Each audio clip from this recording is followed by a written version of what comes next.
यार दहेज गलत क्यों है, मुझे ये बात समझ में नहीं आती। क्या हुआ? नहीं ऐसा ये फेसबुक में ना अभी एक वीडियो है, तो उसमें लोग मतलब कमेंट सेक्शन में लड़ रहे हैं कि कोई कह रहा है कि दहेज सही है, कोई कह रहा है कि दहेज गलत है।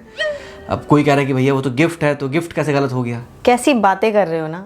नहीं बट ये तो लॉजिक तो सही है ना कि दहेज जो है वो गिफ्ट है। अब गिफ्ट लेन देन में क्या दिक्कत है। अच्छा, माँ बहन की गाली को ना चाहे तुम गुस्से में दो या फिर प्यार से, वो गाली ही कहलाती है, कोई आशीर्वाद नहीं बन जाती। अब चाहे तुम जो दहेज है ना उसको कितना ही गली में गिफ्ट गिफ्ट चिल्ला लो, पर होता तो वो दहेज ही है ना।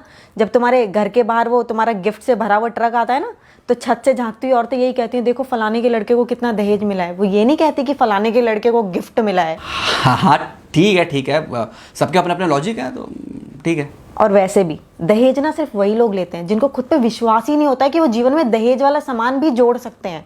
सोचो जरा, कितना खराब लगता होगा उस लड़की को जिसकी शादी ना सिर्फ और सिर्फ दहेज की वजह से टूट जाती है। बिल्कुल यही बात।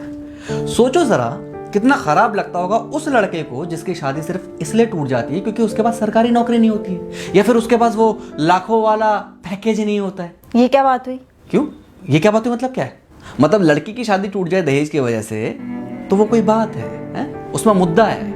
लेकिन लड़के की शादी सिर्फ इस वजह से टूट जाए क्योंकि उसके पास सरकारी नौकरी नहीं है, उसके पास वो लाखों वाला पैकेज नहीं है, तो वो कोई बात नहीं है, वो कोई मुद्दा नहीं है। यार ये तो कोई बात नहीं होती, तुम ना एग्जाम्पल ही गलत दे रहे हो। मैडम रहने दो मुझे तो ये समझ में नहीं आता कि कहाँ से आते हैं ऐसी दोहरी मानसिकता वाले लोग।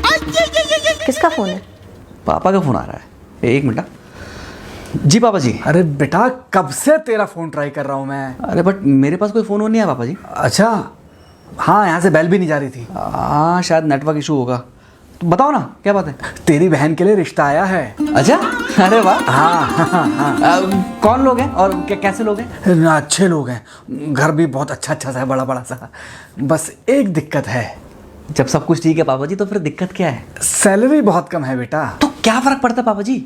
अगर उसकी सैलरी कम है लेकिन नौकरी सरकारी है तो कोई दिक्कत नहीं है ना। अरे जब वो रिटायर होगा तो पेंशन मिलेगी, फ्यूचर जो है सिक्योर है, वर्तमान भी सिक्योर है। सरकारी नौकरी नहीं है। सरकारी नौकरी नहीं है तो फिर सैलरी कितनी है? 20,000 है और प्राइवेट सेक्टर है। 20,000?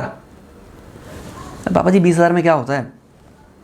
क्या वो खुद खाएगा, क्या वो मेरी बहन को खिलाएगा, क्या वो फिर ऊपर से अभी कुछ टाइम के बाद बच्चे हो जाएंगे तो फिर उनकी एजुकेशन फीस वगैरह और भी तो बहुत सारे खर्चे होते हैं। बिंदी लिपस्टिक के लिए तरस जाएगी मेरी बहन। अरे बेटा, लेकिन घर अच्छा है, बड़ा घर है। पापा तो अगर घर अच्छा है, बड़ा घर है, तो क्या करे, अचार डाले उसका?